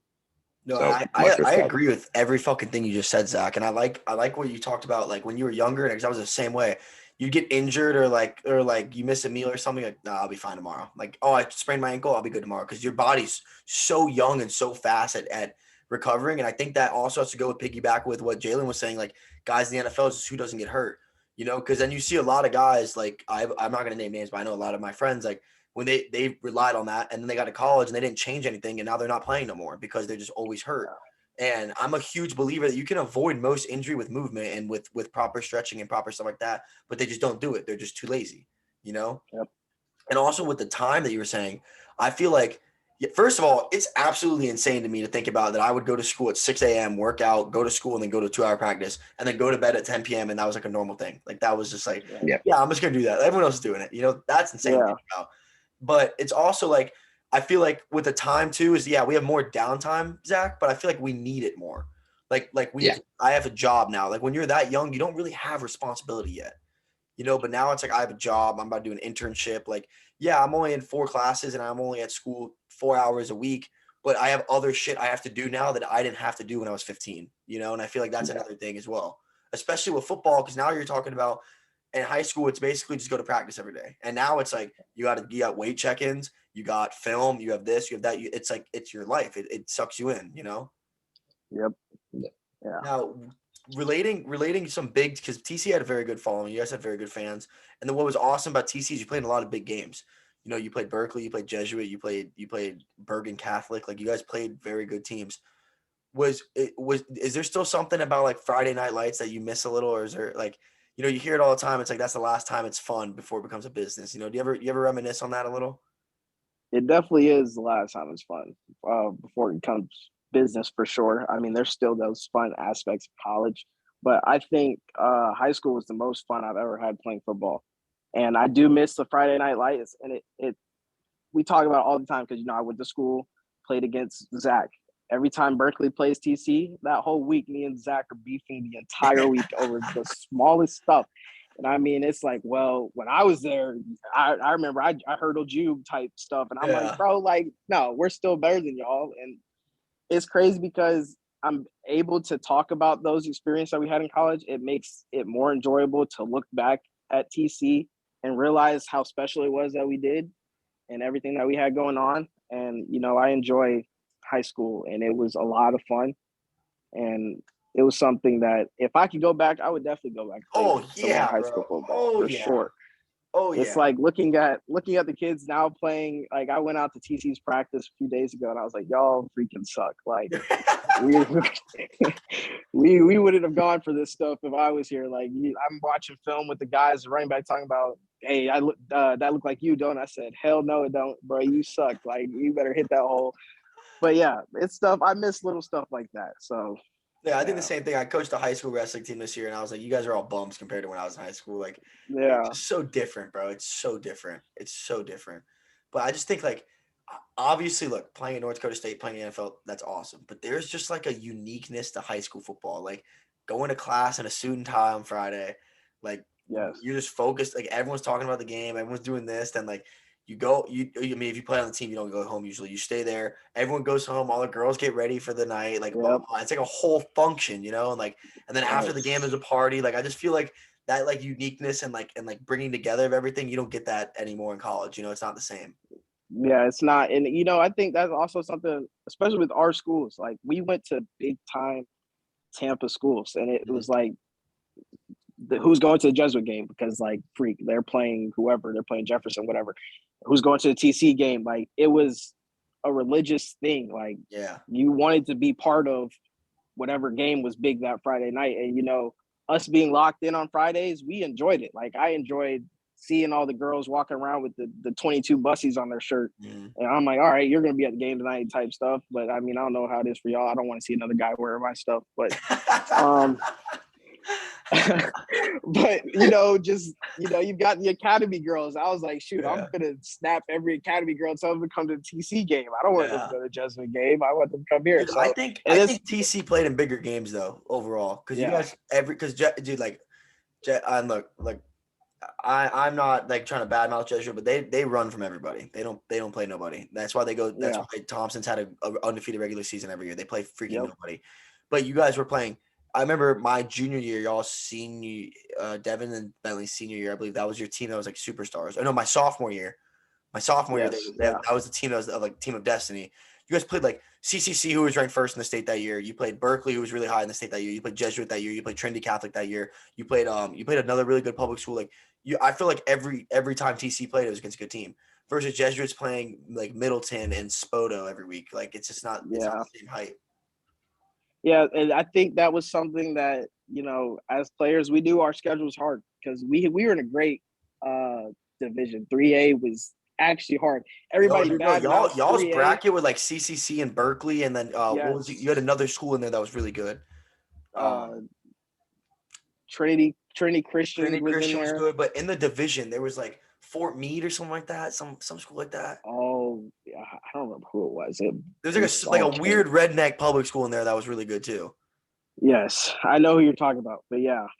So it was like getting to playoffs. You know, it'd be like, all right, well, the number one seed's a toss up. Well, if we beat Berkeley, CCC beat us, who's going to be number one seed? Yeah. And it was like, well, if we're not number one seed, you got a hard road to get to that state semis because you got to play Berkeley and then you got to come back and play whoever that other team was. And then you got to play CCC. And it was like, well, I think 3A was probably the best football I think you could probably watch. I mean, I think you could argue any Florida football is pretty fire to watch.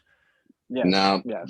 I Not one going A to two A. CDS. Yeah, if you went to CDS, because like I found it funny because when y'all were talking about like the game days, like you'd be suit and tie, you'd be ready, like locked in. Like if you were at CDS and you walked around in your skin tight jersey during school, like it was a joke. Like that's why like I feel like the biggest thing is like when you go to a competitive environment like TC Jesuit, where like you have every kid locked into the sport, like you make it a competitive environment where like kids want to succeed, as compared to like the 1A, 2A schools where you're like, oh yeah, we're going to schedule a Helen Keller School of the Blind and play 8-on-8 so we can boost your confidence for algebra. Yeah.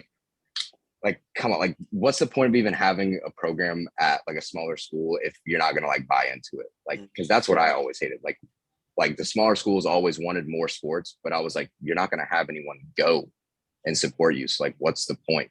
Like we had talks of making a lacrosse team. I'm like, we barely have kids show up for our football games and baseball games. Like our biggest sport is women's volleyball and women's basketball. Like that is our epitome. So like, I don't know. It was so hard getting into sports at a smaller school, but I mean, high school is always fun, but I mean, like we said, looking back on it, like, oh, these guys suck compared to when we were there, but we did the same dumbass shit. Oh yeah. Yeah. Like I didn't take shit serious. Like senior practices, like looking back, like when I look at seniors now, I'm like, oh, like y'all aren't serious about going to college. But like when I look back at me, like I didn't give a fuck where I went to college. I was like, yeah, whatever. Like out here 2 more hours the rest of the year. Like I have no more classes. Who gives a shit? But fuck, I miss it. I feel like with those smaller private schools, they the only way you see the success is if they're like a sports school. Like a Calvary Christian is a great example. Like they are funding, like they want to be known as like we're the best at sports. You know, like that's like their thing. Yep. And when you get a CDS, like I always talked about it when I transferred there. I did half a season and I quit football. I was like, I'm done with football. Like I lost my love for it. Like unfortunate, and it shit happens. Life I moved on. But I always used to tell the kids, like, we got blown out. This was like one of the final things for me. We got blown out like 49-0 opening game.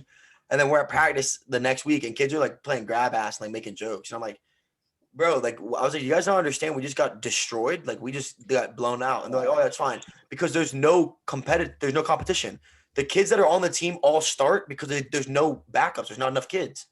So there's no competitive drive. At Jesuit, bro, you could start week 1 and then get beat out week 2 and then end up on JV week 3. Like there's just depth. Every kid wants it. And it's the same thing at TC. Like there's depth scare, you know, and it wasn't like that there. And I was just so tired of being surrounded by kids that were content with losing. I was like, I'm done with this shit. Like I'm just going to wrestle. Because it's all individual. It was all on me. You know what I mean? But like, I was just like, you guys don't understand. Like we just lost. Like when I was at my favorite football ever, my entire life, there's something I think about all the time, and it's something I reminisce about sometimes, was playing at Berkeley. The way it was ran at Berkeley and the way the professionalism of it made me love football. That's when I truthfully fell in love with football. Was playing under Sio, when I was in middle school, going to the spring games, like spring practices in middle school, like all that. Like I fell in love with it because at practice you didn't talk. You didn't, during stretches, the captains would talk and that was it. They'd lead the practice. You don't talk. You do your claps. You do your breakdowns. Then you can go talk when you go do your skills. When you're on the bus ride to a game, it's dead fucking silent. You don't say a word. You don't say a single freaking word in the entire bus ride. And there's stuff like that. And then I go to like Jesuit where it's very discipline oriented as well. Obviously Thompson had his favorites. So like Malik could do whatever the fuck he wanted. Guys like that, they could do whatever the fuck they wanted. But like, that's just part of the culture. But like when I went to Carrollwood Day School, it's like, we're fucking around and we just lost 49-0. And like, we're on the bus and kids are like screaming at each other, talking about Fortnite. It's like, bro, like this is a business. Like we need to be like serious. And it got to the point, I was like, I'm done trying to be everybody's dad. I was like, I'm not trying to do this anymore. I've been on teams with success. I know what it's like. I know what it takes, but like discipline is so important. And you think it's a joke. Like I wasn't there. I don't want to be on a team that's like, oh, I'm just trying to have fun in high school. I'm trying to play sport. Like, no, I'm trying to win, you know? And that was my thing. And that culture wasn't like that. It was just like, oh, well, we're just here to play football to have fun. Like, nah, fuck that, bro. I'm here to win. And that was the problem. They weren't. And I was like, I'm done with this shit. I don't want to do it no more. Yeah. I mean, you also talk about that 49-0 game. This is the craziest part to me. We didn't learn till after the fact. Like we had to find this out ourselves. I remember we would watch and film. We were like, oh yeah, their running back's like literally 5'4", like small, but he's like a muscle hamster. And then we started watching highlights and they were running through everyone. They had a star wide receiver named like Ralph Lauren. Like his nickname was like Polo Boy. And I was like, what? Come to find out after the game, we're a 2A private school that can't win shit. And they thought it'd be a good idea to schedule a 5A state placer last year from Texas at Disney World. And they thought that was a good idea. We got mobbed on ESPN. We got mobbed on ESPN. ESPN by a Texas 5A state placer against a 2A school where I was playing on. If I'm on any football roster, that should automatically like not count as a football team. That is a problem. And the fact that we played that game, I remember dressing up, like feeling like hot shit. Like I was like, oh yeah, I got my tights on. Like I got my drip. Like I'm straight. The moment they jogged out on the field with a Texas flag and an American flag, I was like, it's over. I was like, they have 75 kids. We have 22, and I'm pretty sure our kicker is a 6th grader. Like we're done.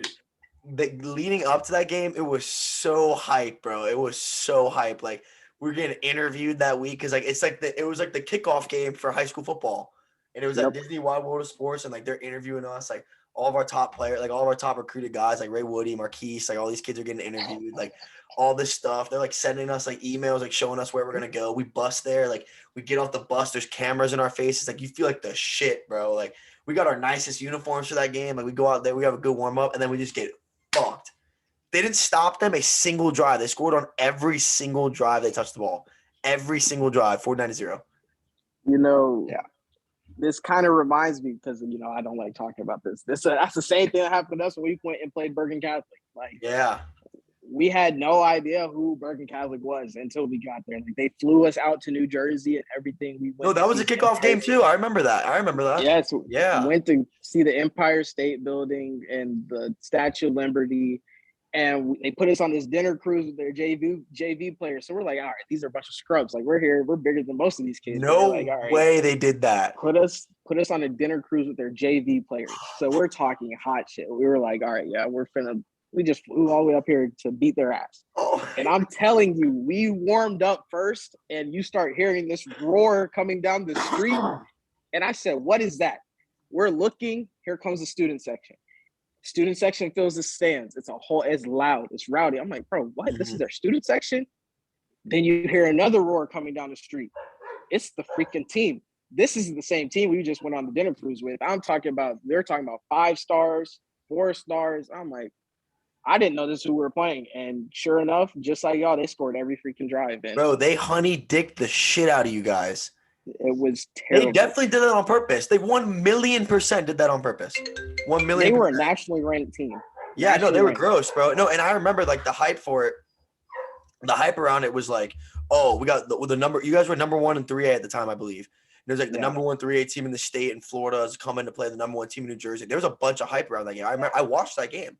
I remember that. It was on a Saturday morning, I believe, right? Saturday morning. Yeah, I remember that. And then you guys got destroyed. But that is freaking hilarious. They definitely put the JV team with you on purpose, so y'all thought you were going to big dick them, and then they were like, this is what we're really bringing. Yeah. That is – I'm talking – that is awesome. It was crazy. It was crazy. Like, I think their quarterback ended up being, like, the starting quarterback for Tennessee or something like that. Their running back ended up playing for Maryland. It was ridiculous. Their team was crazy. Dude, that is actually one of the greatest stories I've ever heard. I never knew that. Yeah, their coach literally art aboard your ass. Yeah. Literally was like, you guys are probably like, these kids suck. We're about to run it up. Yes. You're like, yes. These are not the same kids. No, not at all. Yeah. But they have what's it called? They have nice facilities there. Their wrestling team is renowned, like top 5 every year. Like their wrestling facilities is unbelievable. But how was it with the football and everything? It looked nice. I mean, it was nicer than TC. You know, I think Catholic schools, I think they just do it better, honestly. You know, they've got the funding for everything. I think there's money. Yeah, it's a lot more money. So I think that's why they're able to stand out where they are. For sure. How was it like for the rest of the season? Like, what was it like riding back from that game? And like, how was your mindset like going practice the next week? Like, were y'all able to put that behind you pretty quick, or was it like a fat reality check? It was easy to put behind because once we got back on, I think after that game, I don't remember who it was. Somebody actually Googled who they were, and we found out they were a nationally ranked team. And we're like, what the hell are we doing playing a nationally ranked team? Like, we never thought that we were we didn't think we were supposed to be nationally ranked. So we were like, why are we playing them? So I think it was easy to put behind. And then we got back to Florida and we dominated. So it was like we didn't really care. It was I just remember the why are we hype playing around them it, first bro. place? There was so much hype Yeah. around the game. Yeah. So like leaving school like that Wednesday and whatnot, it was You left school feeling like a superstar and you came back like fuck. Yes. Yeah. What were you about to say, Zach? I was gonna just like change the topic, but outside of football, when you're not in season, do you follow any of the major sports like pretty closely? Yeah, basketball probably the most. I'm a Oklahoma City Thunder fan, so it's not really enjoyable for me to follow basketball. Yeah. How did that happen? This had to have been Russell Westbrook KD era. Like, yeah, no, that definitely when he hopped yes. on the train. Yeah. It was back in 2008 when they had that big tornado, and like seeing what they did for their community at Chesapeake Arena and like housing people at the arena, and then having a season after that, I kind of fell in love with like what they were doing for their community and their city, and then them being able to make the run with Harden and KD and Westbrook and Serge Ibaka, and Steven Adams. Like that was a loaded team, but couldn't freaking win. And that's kind of where I started to like them, and then they kind of fell off. So, but I still root for them. I don't really follow them that much because they suck, but yeah. I mean, you guys have like every first round pick for the next like 10 years. Yes. So yes. I think you'll be all right. But who do you got winning it now?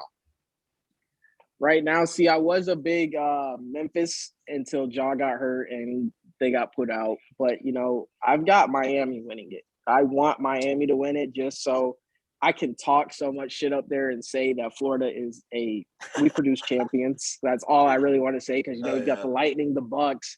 I just want to say we've won 3 major sports championships. So that's why I want Miami to win. Yeah, see, I'm a Boston guy, so I got to root for the Celtics. Yeah, I mean, regardless, guys, we can all agree Golden State's going to be in the finals. Like it's going to be Golden State versus the winner of the other. Like there's no shot. Yeah. There's just no shot. Luka can't single-handedly do it. Like now. I am way happier that the Suns lost to Luka, but the only way Golden State wasn't going to make it is if the Suns. Yeah, I completely agree. Yeah. I completely agree. Yeah. What do y'all think about that, by the way? What do you guys think about the Suns getting up 2-0 and then just shitting the bed like that?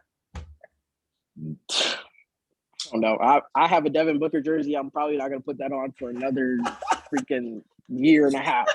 I don't know what. Bro, and he was talking so much shit, bro. He was talking so much shit. Yeah. That's crazy. What did Lucas say after that one game? He's like, people love to talk when they're up. Yeah, that's he what said. Some shit walking back. Yeah. Right. If you hear your opponent say that and you lose, like even after he put you in check, he literally told you, he was like, you think you're tough shit right now just because you're up a game, and then you still allowed him to come back and beat you. Not only that, your game 7 performance was so they were down by 41 at halftime. So bad, bro. It was like there was a point in the game. It was like 85-40. I'm convinced Chris Paul did something. No, he's cursed. He's cursed. Yeah, he's cursed. To sell his soul. Like, he will always be a point guard, but that man will never win a ring. Bro, that man was on a filthy Clippers team. Couldn't do it. A filthy Rockets team. Couldn't do it. Was on a pretty solid. He went to and he didn't go to OKC. What was the other team? And then this team couldn't do it. Couldn't do it. And like they have everything. They had it all. But like the Devin Booker shit's hilarious because he slaps the ball out of Luka's hands. Then he does the fake like I'm injured thing. And then there's a picture of them when they're up by like 45 in the third, and it's just Luka smiling at Devin Booker, and he's just like trying not to look at him. Oh God. It's just like that was just insane, bro. That was literally fucking insane. So, Jalen, I know we had the draft recently for NFL. If you had your choice to get drafted by any team, where would you want to go? I'm gonna say this answer because I've had a dream about it. Actually, probably had a dream about this when I was probably about 7 or 8, and it's kind of always stuck with me. But the Chargers, I want to go to the Chargers. You're dick riding LT too hard now, bro. I don't know. I don't know what it is. I don't know what it is. I had the dream, and it wasn't even like I was a first round. I was a fourth round pick. I remember it like it was yesterday. I was a fourth round pick, and I think the number was like 120 something. So if that happens, I said it here first. But the Chargers. But I'm a Falcons fan, so I mean, I'd like to go to Atlanta. Dude, what's up with your locations, dude? How are you a Falcons fan? Bro, I was I think born you in just like Augusta, Georgia. He likes the worst fucking teams in every No. sport. I was born in Georgia, and then I moved to Tampa, and so yeah. What was Yeah, your? What I was am a your? Lightning fan. Yeah, no. I hope you're a fucking Lightning fan. Yeah, you need some winning culture in your like fan lifestyle. Otherwise, you might literally self-destruct at some point. He's become a piece of shit person. That's why it helps when I play for NDSU. I'm able to. I find confident. I whatever the word is. I seek shelter in my national championships. At least your team's good, man. At least the team you play on is good. No, but there's a lot of good teams at NDSU. Their wrestling team's very good. Their basketball team makes the tournament sometimes. Like, yeah, you're surrounded by good talent there. But did y'all watch the Lightning game the other night? yes, Bro. I watch them religiously. I can actually say I'm a Lightning fan because I watch them. Bro, insane. It was a crazy game. Insane. 1 second left. I'll be out there. 1 second left in the game. Sunday. 1 second left. What? Have you been to a Lightning game? Yeah, I've been to a few. Yeah. They've been to a Lightning playoff game though. Yeah, not a playoff game. I've been to those things. They cost too much. I ain't paying for all that. Oh no, they're bread. Yeah, they're bread. I've been to a few regular season games. So last year I actually went. Our friend Rachel invited me for Game 5 on the ice at the Stanley Cup, bro. Most electric sports environment I've ever been in my entire life. Better than any football game I've been at, and better than any fight I've been at, better than any basketball game. Like, it was unfucking real. And like, you are like low key like a factor in the game. Like, you're smacking the freaking glass, like they're bouncing into the glass, and you're right there. And I'm just the whole time, it's like it was a 1-0 game, and it was the most fun game of my entire life. Like, it was awesome, dude, awesome. And I try to tell it to my friends down here. I'm like, guys, you don't understand. Hockey is like so underrated. Like, hockey is fucking dope. Like, I really like hockey, being at it too, especially. And like the other day, my roommate's a big Heat fan. I had the Lightning game on. He's like, bro, what are you doing? The Heat game's about to be on. I was like, it's not on for another hour, and there's a third period left in this game, so I'm gonna fucking watch it. And they're like, you just watch hockey? I'm like, watch this game and tell me it's boring. And then then that game, that fucking win, and they're like, holy shit, that was insane. I was like, yeah, it's awesome. It's literally awesome. And there's some of the best athletes, bro. Like freaking Vasilevsky, the goalie. Dude, that man crazy. 6'3", 240, and can drop into a full split. Into a full fucking split. That's insane. That's straight athleticism. You know, they don't get enough credit, I feel like. And they're freaking tough as shit, bro. Tough as shit. Yeah. I feel like, I don't know. I feel like for any sport, hockey's got to be the hardest just to pick up. Because, I mean, like, you literally have to learn how to ice skate before you can even play. You have to learn, like, multiple sports to learn the sport. Yeah. I feel like for a kid growing up playing football, like, the moment they start standing, you just start tossing balls at them, and, like, it'll hit them in the face. But, like, eventually, like, the toddler will learn, like, close your hands. You put a toddler on ice skates, like, they're just going to go into a wall or, like, hit the ground and cry. Like, that's just, like, the only way you're going to go. So I don't even know how you raise a hockey player. I feel like I could raise a baseball or a football player, but I could never raise like a hockey player. Like, I just don't know how the hell you would even start with that. I think that's a culture thing, though. I think it's a culture thing. I think if you go to like where Jalen's at, or you go to like Minnesota, it's completely different. Like they're starting them young. I feel like it's a culture thing. Yeah, that's true. I think it's a culture thing. I do think though. I'm like what? 10 minutes from the beach. I think they're freaking savages of human beings. Like let's look at it from like a realistic point of view. We're talking about dudes that are all above 6 feet. They're all big Russian, Canadian, German, like big ass motherfuckers. Okay. And they are 4 inches taller on skates. So they're even bigger, and they are jamming into each other and like fighting. And then they get 1 day rest, and then they do it again the next day. You know, they're not getting weeks off for football games. Like they're not like, they're doing it the next day. And it's freaking crazy, bro. It's crazy. And also, I heard, you know, like, look, let's be honest. There's like, I wouldn't call it hazing, but there's like fucking around when you're growing up. Like when you're a freshman on varsity, you're the one cleaning up practice. Like you're doing all this shit. Like You know, they're like when wrestling, when I was a freshman on varsity, I had to clean the mats every day. Me and Angel Dominguez, the only two freshmen on varsity, we had to clean the mats before and after practice every single day. Like it's just like part of the seniority, part of like the jokingness. But I heard hockey hazing is hell. I heard it is brutal. I have a friend, I'm not gonna name him, I have a friend. He's from Minnesota, and he was a freshman on varsity, and they used to in between his toes give him paper cuts and then put pouches there. So during practice, he'd be like buzzing his ass off. Yeah. I've heard of pros doing that like on their own, but to do that to someone, that is insane. Dude, they are just fucking, they are a different breed of human to play hockey. You just have to be. I just feel like you have to be. For sure. Yeah, here's what I wanted to ask. Jalen, if football adopted hockey's rule where they allowed fighting, would you be the guy to press the issue, or would you buck at all? I'm pressing the issue for sure. I mean, them fall camps, I'm going crazy. I don't know how many times I've fought in fall camps because, you know, I'm a smaller back, so I get tried a lot. Yeah, and, you know, it's like, bro, like, why are you just hitting me like that, bro? Like, we you know, we finna be at this. It's hot, bro. Like, there's no reason for that. Like, what gratification that give you? So I'm definitely pressing the issue. I'm willing to fight at all costs. I got short man, little man syndrome. So come at me if you want. So this is my take on this. I think in every pro sport, it should be legal to fight if both parties consent. If they both consent, like right there, they want to fight. So here's what I mean by that. You can't have a freaking defensive end just beating the shit out of a punter. Like you just can't do that. Like that just can't happen. But if a wide receiver in corner talking shit and the ref's like, yo, you consent, they're both like, yeah, let's throw down. They should get 15 seconds to brawl. They should. Like, and I think it's dope because you see it would stop flops. Flops in sports are gone. They would die. And also guys would stop talking shit that only talk shit because they know they can't get beat up.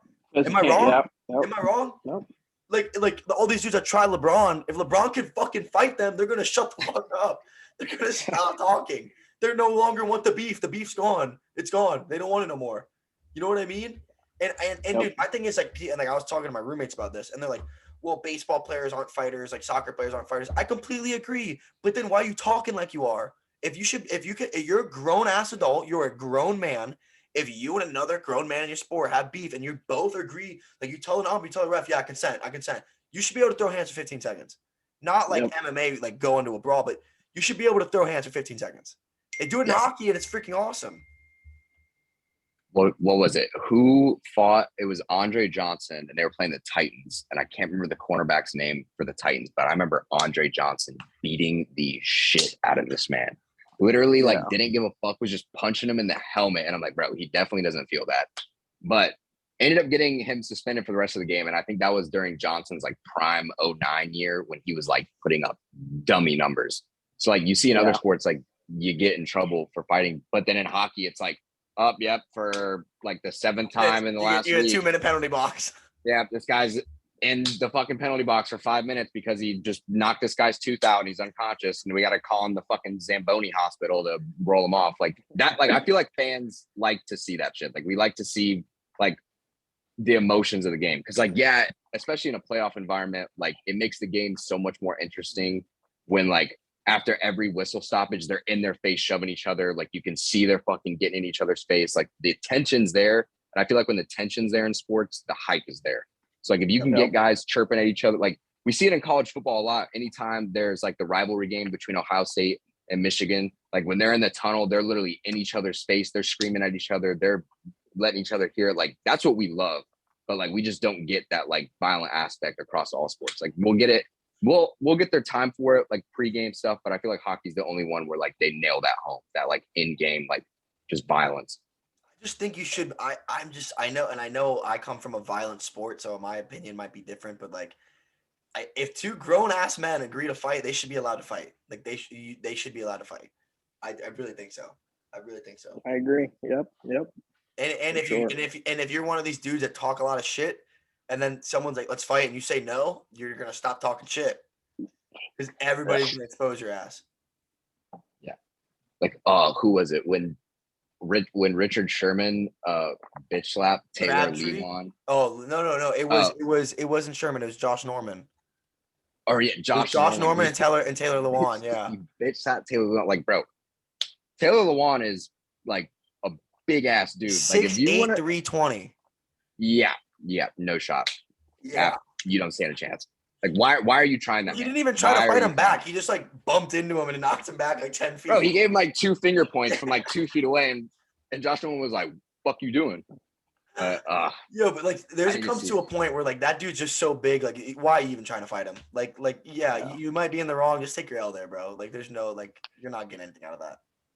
See, but that's another thing. Like, if you allow like people like Taylor Lindenbaum and Tristan Wirfs, who are NCAA state wrestlers, to like fight another man, they're literally just gonna like toss him to the side, like throw him But across the that field. would be awesome. That would be awesome. Are you kidding me? That would be awesome. You're telling me if we're watching the Super Bowl and Tristan Wirfs just blast doubles a middle linebacker down the field, you wouldn't be like, let's fucking go. Like, that would be awesome. Yeah. I mean, I would way rather see like Aaron Donald, like ice skating style, like a 5'5" running back, just like lift him into the air and just see how far they'd fly. Like, that would be entertaining for me. But obviously, like, gotta have those weight classes of fights. Like, would you allow an O lineman to fight a safety? Or would you only allow O lineman to fight like D lineman? Okay, but let's be real. You don't think Jalen Ramsey would want the smoke against the O lineman? You don't think he would consent to fighting them? Okay. There are some Black Air Force energy players in the NFL. Like who just got picked from Georgia? Pickens from the AFC North. George Pickens. That man is guaranteed. Like, I see all the TikTok comments. Like, he's either getting suspended week 4 or he's an All-Pro receiver by the end of the season. Like, those are your only 2 factors. Like, there are certain players where you have to put an asterisk on them because they are literally going to be a menace to society. Same with Trevor Penning, the UNI offensive tackle. Same thing. Same thing. Yeah, like, you just have your menaces on the field. But I feel like you see it across all sports. Like, in hockey, we have the goon, the guy specifically put out there to be the enforcer. But like, I feel like we have some of those in basketball, not so much because they kind of took out like the hand checking and stuff. Like, you really can't do anything to someone without getting a flagrant.